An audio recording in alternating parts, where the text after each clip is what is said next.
30 дней назад я дал вам 30 дней, чтобы вы подумали о своем решении. Спустя 30 дней я надеюсь, что вы не будете подписывать эту проклятую бумагу, которая перечеркивает 30 лет вашей совместной жизни. Я остаюсь при своем мнении и готов дать согласие на развод.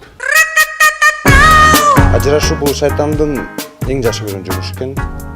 Бирок бул нерсе сиздерге коркунучтуу эмес. Ушунча жылдан бери кармашкан колуңар бекем болуп келатты.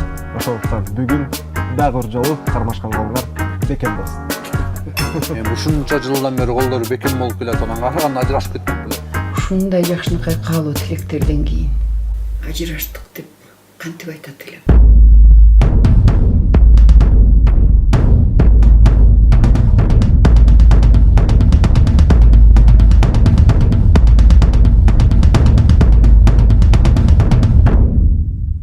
Ата!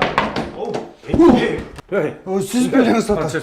Жүрбөйсүз бизди күтүп атпайсызбы ата? Жүрө бербейсизби ата? Таза. Жүрүңүзчү.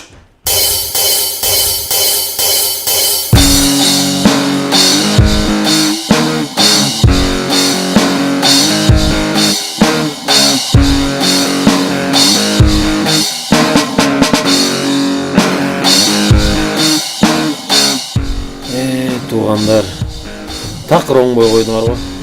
Нарын тоосу болобу, Үсүкөл болобу, Сулайман тоосу болобу. Айырмасы не? Баары биригип Арслан бабка жетпейт. Эмне мынча коркосуң аябы? Анын характерин баарыңар билесизби? Ажырашып кетейинби? Просто ал деле колдон келет просто. Силерди кыя албайм. Койчем, братан, жаным. Бычарики. Алла Айбек. Кайрат кылай атабыздан айрылып калдык, Айбек.